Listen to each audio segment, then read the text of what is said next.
앞서 지난 10개월 동안 118회의 기일을 진행하면서 실체적 진실 발견을 위해 최선을 다해주신 재판부의 노고의 감사와 경의를 표한다.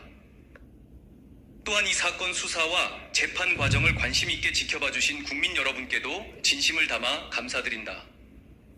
2016년 7월 청와대가 대기업으로부터 500억 원 모금하여 재단 설립했다는 의혹이 처음 제기됐고 2016년 10월 24일 피고인에게 보고된 청와대와 정부 부처 주요 문건들이 비선 실세로 주목받던 최순실에게 유출됐다는 결정적인 증거가 발견되면서 온 국민이 현직 대통령이 연루된 국정농단 사태라는 충격적인 사건에 직면했다. 2016년 10월 27일 국정농단 사태 실체가 조속히 규명되길 바라는 국민의 여망을 담아 특별수사본부가 설치됐고 본격적인 수사를 통해 일명 사초로 회자되는 이게 뭐야? 안종범 수첩, 피고인과 최서원의 육성이 저장된 정호성의 휴대전화, 정치, 경제, 언론학계 유착의 실상을 드러내는 삼성그룹, 미래전략실, 장충기 사장의 문자메시지 등 다수의 객관적 증거들을 확보했다. 그리고 검찰은 2016년 11월 20일 현직 대통령인 피고인을 직권남용 권리행사방해, 강요, 공무상 비밀누설죄로 인지하고 최서원, 안종범, 정호성을 구속기소했고 증거와 수사 기록을 모두 특별검색에 인계했다. 이후 검찰은 2017년 3월 6일 90일간의 특검 수사를 이어받아 헌재 결정으로 파면된 피고인의 혐의에 대해 수사력을 집중했고 피고인이 최서원과 함께 국정을 농단한 사실을 규명하고 2017년 4월 17일 삼성, 롯데, SK그룹의 총수가 연루된 독직범행과 774억 원에 달하는 재단 출연금 강제 모금, 위법적 문화예술계 지원배제 범행 주도한 혐의로 피고인을 구속 기소해 이 사건 재판이 이루어지게 됐다. 재판 과정에서는 14만 페이지에 달하는 증거 기록과 130여 명에 이르는 증인들의 생생한 증언을 토대로 피고인 혐의 입증에 주력했다. 다음으로 피고인 혐의 입증할 증거 말씀이다. 첫째, 안과 밀실 이루어진 비공개 단독 면담 통해 삼성전자 이재용 부회장, 롯데 신동빈 회장, SK 최태원 회장에게 총 592억 원의 뇌물을 수수하거나 요구한 범행이다. 이 범행들은 안종범, 김종, 장시호, 최태원, 정유라 등의 진술, 안종범의 수첩, 청와대 경제수석실과 각 그룹 작성 단독 면담 관련 말씀 자료, 최서원의 독일 법인 영재센터, 미르케이 재단 송금한 계좌 거래 내역, 2016년 2월부터 같은 해 10월까지 9개월 동안에만 총 845회, 1일 평균 3회 이상 이루어진 피고인과 최서원과의 차명폰 통화 내역, 그리고 정부 부처에서 작성된 그룹 현안 관련 청와대 보고 문건, 피고인이 삼성물산 합병성사위에 국민연금을 동원한 사실이 드러난 문형표 전 복지부 장관 판결문 등으로 넉넉히 인정된다. 이어서 피고인에게 준엄한 형사처벌 필요한 이유다. 첫째, 피고인은 주권자인 국민에 의해 대통령으로 선출됐지만 비선실세 이익을 위해 국민으로부터 위임받은 대통령의 직무권한을 사유화함으로써 국정을 농단하고 헌법 가치를 훼손했다. 대한민국 헌법은 대통령이 국가 원수이자 행정부 수반 감안해 대통령의 헌법수 호위무를 명시한다. 피고인은 1987년 헌법 개정으로 대통령 직선제 도입된 이래 최초로 과반수 득표한 대통령이었다.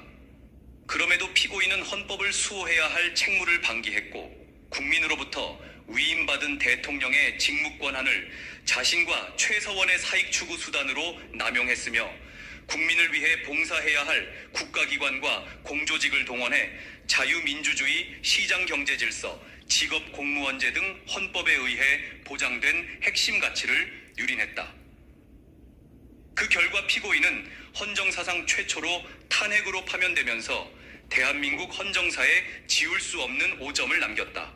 둘째, 피고인은 국민이 아닌 재벌과 유착. 피고인은 대통령으로서 헌법과 법률을 통해 기업의 생존과 직결된 광범위하고 막강한 행정, 입법, 사법 권한을 보유한 국내 최고의 정치 권력자였다.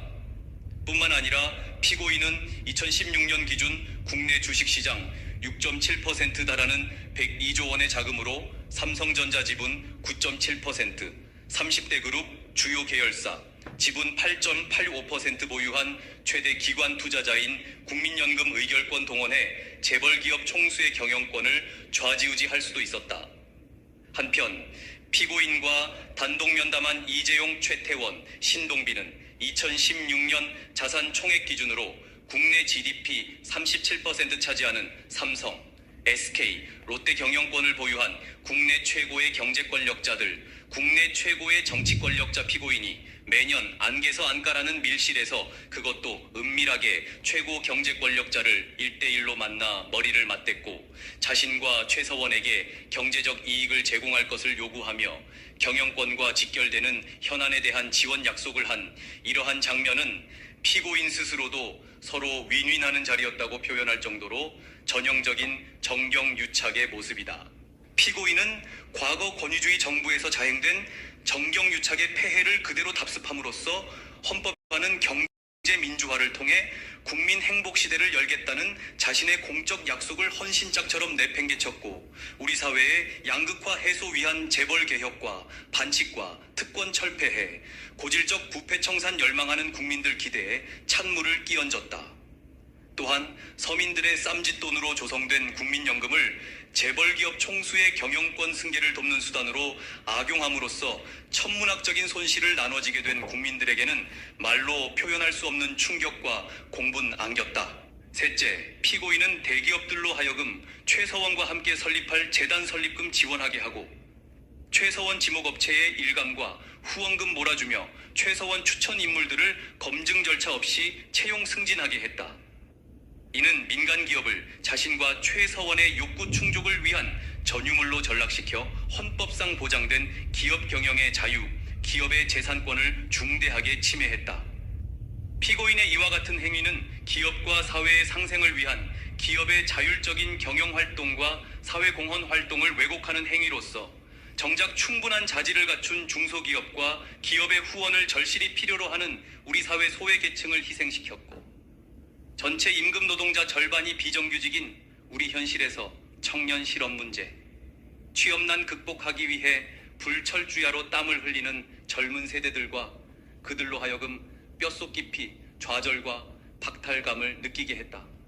또한 우리 사회가 불법과 반칙이 통하는 사회, 돈과 권력 가진 특권층만이 성공하고 군림할 수 있는 사회라는 잘못된 인상 심어주고 정부 정책 공정성 불신 초래해 국가 발전의 토대이자 사회적 자산이라 볼 수 있는 국민들의 국가에 대한 신뢰라는 소중한 가치를 무너뜨려 버렸다.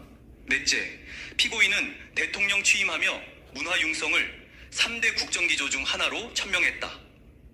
그럼에도 피고인은 자신과 정부에 동조하는지를 기준으로 문화예술계 종사자들을 블랙과 화이트로 편을 갈라 양극화 심화시키고 자유로운 창작 활동 크게 위축시키고 자신의 불법적인 지시를 이행하는데 소극적이라는 이유로 고위공직자들을 사직시키는 등 사회적 혼란과 갈등을 증폭시키는 결과를 초래했다. 마지막으로 최서원 국정개입 의혹 여러 차례 제기됐는데 피고인은 시종일관 이를 부인했다. 오히려 그런 의혹 제기를 실체가 없는 국기문란 행위, 정치 공세라고 비난하면서 온 국민을 기만했다.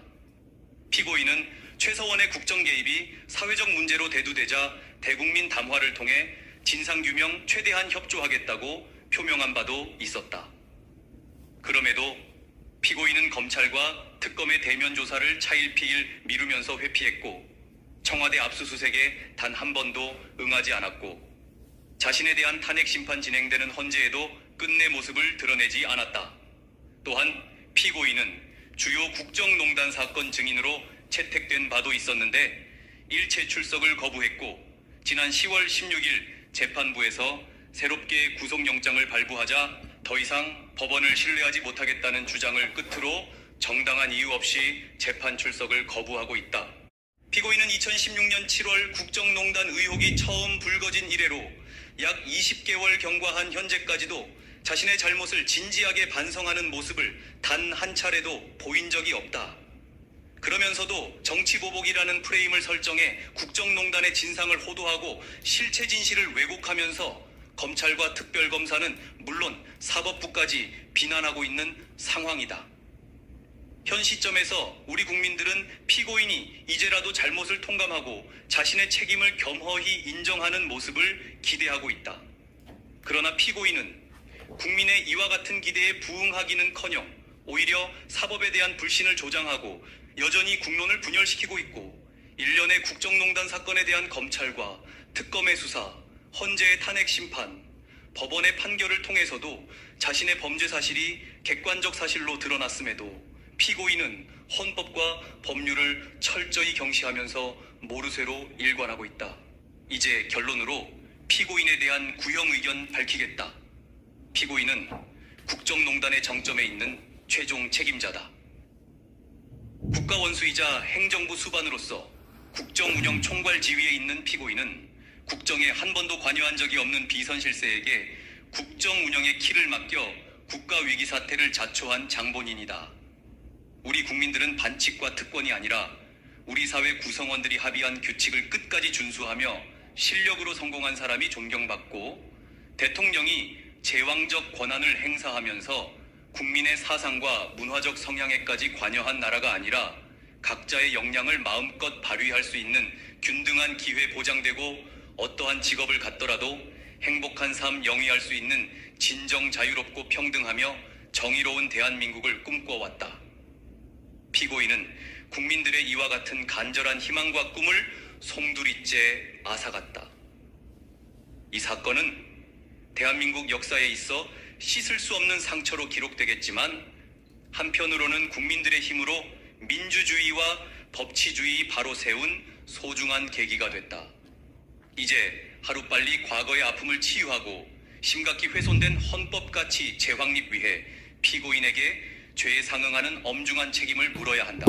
이에 검찰은 피고인이 헌정 질서를 유린하여 국가 권력에 대한 국민 신뢰를 되돌리기 어려울 정도로 훼손시키고 국가 혼란 분열 초래했음에도 반성과 사과 의지 없다는 점, 특가법 위반 뇌물죄 법정형이 무기 또는 징역 10년 이상인 점, 피고인이 최서원과 함께 취득한 이익이 수백억 대에 이르는 점, 범행 부인하며 허위 주장 늘어놓고 실체 진실 발견 방해함 물론이고 국정농단 사건 책임을 전적으로 최서원과 측근들에게 전가하는 점, 준엄한 사법부의 심판을 통해 다시는 이 사건과 같은 비극적인 역사가 되풀이되지 않아야 한다는 메시지를 대한민국 위정자들에게 전달할 필요가 있다는 점을 반영해 다음과 같이 구형한다.